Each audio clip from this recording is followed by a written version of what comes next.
నా పేరు చంద్రం, వీడి పేరు రాముడు. నేను వరి రైతుని, వాడు ఉల్లి రైతు. అబ్బా, పంట చూస్తుంటే కష్టం పోయి ఆనందంతో కడుపు నిండిపోతుంది. జేబులు కూడా నిండాలిగా. సరుకంతా దించావా?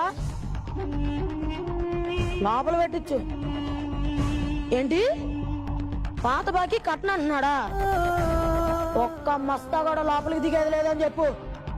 అవునరా, ఇంతకీ ఆ మిరపకాయ బస్తాలు ఎక్కించావా? రే, నీకెన్నిసార్లు చెప్పారా? అన్ని నేను ఒక్కళ్ళే చూసుకోలేను, ఒక్క పని కూడా చేయలేవా? ఇక్కడ సరికే ఉంది, పెద్ద బాలేలే గాని నేను మన మార్కెట్కి వస్తున్నా. లేగు. అయ్యా, ఈ సరుకేమయ్యా బంగారంలా ఉంటాను.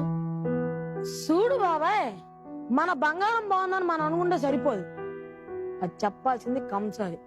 ఇక్కడ కంసాలి నేను, బంగారం మీది, కాబట్టి చెప్పాల్సింది నేను. టమాటాలు అన్ని మచ్చలు మచ్చలే, కిలో 2 రూపాయలు.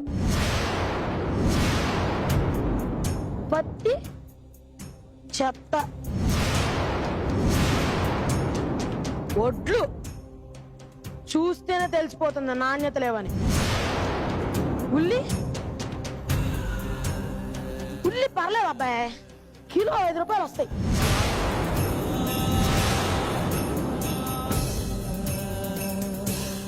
మా స్టేజ్ దాటినాక కిలో 60 రూపాయలకి అమ్మే టమాటా 2 రూపాయలక.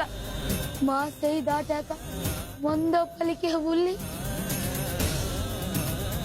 5 రూపాయల. ఏంటయ్యా పత్తి చెత్త? ఇది పత్తి కాదయ్యా, నా ప్రాణం, నా ప్రాణం. అయ్యా, బయట 10 కేజీలు బియ్యం 1500కి అమ్ముతుంటే బస్తాడు వడ్లయ్యా 1000 రూపాయలేనా? ఇది ధర్మం కాదయ్యా, ఇది ధర్మం కాదయ్యా.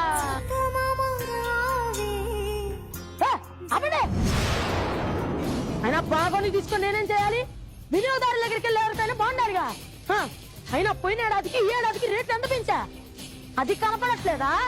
ఓకే సార్, ఆకాశానికి ఎగిరిపోవాలని చూడకండి.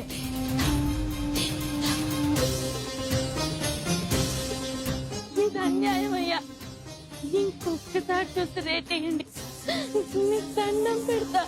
చెప్పిన రేటు కన్నా పైసా కూడా ఎక్కువ ఇచ్చలేదు. అయినా మార్కెట్ రేట్ బట్టే చెప్పా, అమ్మితే మళ్ళీ పోనీ.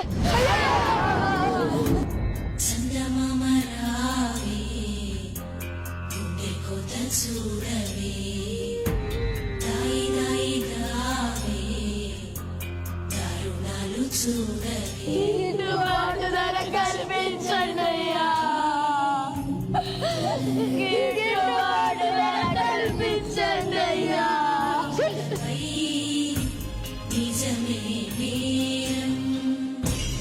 ఎందుకంటూ అడిగితే జరిగే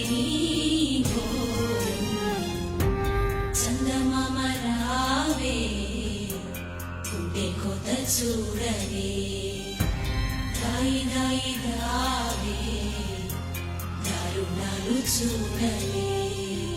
మందు లేకపోయినా బతకగలం, కానీ ఆ మందును తయారు చేసేవాడు ధనవంతుడు. సిగరెట్ తాగకపోయినా బతకగలం, కానీ ఆ సిగరెట్ ని తయారు చేసేవాడు ధనవంతుడు. కానీ అన్నం లేకపోతే బతకలేం, ఆ అన్నాన్ని పండించే రైతు మాత్రం పేదోడు, పేదోడు. అవునయ్యా, మార్కెట్ లో దొరికే ప్రతి వస్తువుపై దాని ధర ముద్ర వేసుంటుంది.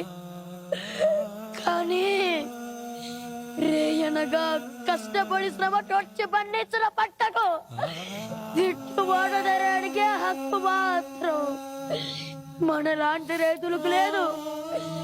ఇదెక్కడి చిత్రమయ్యా, ఇదెక్కడి చిత్రమయ్యా. కిలో ఉల్లి 5 రూపాయలట. 5 రూపాయలు తీసుకుంటే మాకు బిచ్చగాడికి పెద్ద తేడా ఏముండదయ్యా.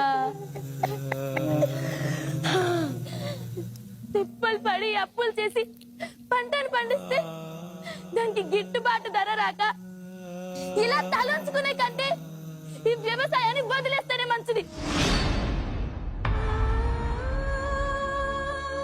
అప్పుడైనా మన విలువ తెలుసుకుంటారేమో. అవును, పంట వరదల్లో కొట్టుకుపోయింది అనుకుంటా. పోతా పోతా రోడ్డమ్మడి పారమోసిపోతా. మరి అప్పులురా, రైతుగా పుట్టాక ఈ రైతు భారతంలో ఎప్పుడు ఉండే తిప్పలే బాబా ఇవి. రైతు కష్టాన్ని, రైతు శ్రమని దోచుకున్న ఈ వ్యవస్థ గురించి నలుగురికి తెలియాలి. అవును, గిట్టుబాటు ధర లేని ఈ పంట మాకొద్దు.